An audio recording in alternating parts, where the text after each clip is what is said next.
परीक्षित ने जब महात्मा का अपमान कर दिया और वहां से परीक्षित ने घोड़ा लिया, घर पे आए, मुकुट के अंदर कलयुग विराजमान था। जैसे ही शाम को घर पे आए, सर से मुकुट उतार के पहना और चारपाई पे रखा, होश आ गया कि हमने एक ऋषि का अपमान कर दिया।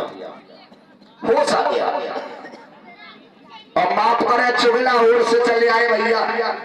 अबे भीड़ भाड़ कथा को दूसरों जने कम है तो इनमें दो चार चुगल हो सकते और हम तो 5-7 गिने गिनाए बैठे जो सब चुगले खाली में कमाई सही है। हाँ, चुगला ओर से चले आए। चुगल कभी नहीं चूकता।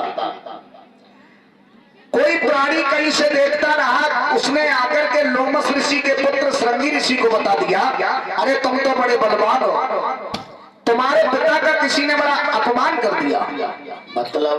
मतलब ये है ना, तुम्हारे पिता की गर्दन में किसी ने सर्प लटका दिया।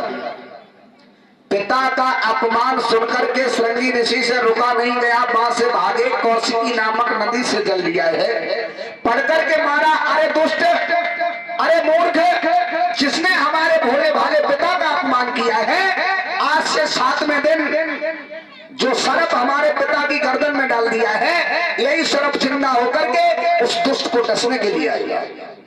भाई श्राप माता बहनों किसे लग गया? महाराज परीक्षित को। रात में जैसे ही चारपाई पे लेटे, होश तो है ही कि हमने ऋषि का अपमान कर दिया। रात में सपना हुआ है, अरे दुष्ट, तूने बहुत बुरा किया, एक महात्मा का अपमान कर दिया और अब तू आज से 7वें दिन तुझे तक्षक नाग डसने के लिए आएगा, मौत से तुझे कोई बचा नहीं सकता। और माफ करें, मरने से हर इंसान डरता है। परीक्षित को सारी रात नींद नहीं आई। रात में सपना हुआ, अगर तुम आधी धोती ओढ़ के, आधी धोती पहन के सारे राज्य को छोड़ के यमुना नदी पे भजन करने जाओ तो तुम्हारी मरने की योनि बदल जाएगी। परीक्षित जी, भाई जो नरक में जा रहा है तो स्वर्ग के लिए कौन नहीं भागेगा। जो सवेरा हुआ, भाई सपने की बात को याद कर करके महाराज उठे, आधी धोती माता बहनों पहनी, आधी सर पे डाली, बच्चों को घर पे छोड़ा, पत्नी को छोड़ा, रोते हुए महाराज परीक्षित जंगल के लिए चले गए। कैसे जा रहे हैं परीक्षित जी? रास्ता में जब पहुंचे तो बुद्धि में विचार आया, एक बात सोची, क्या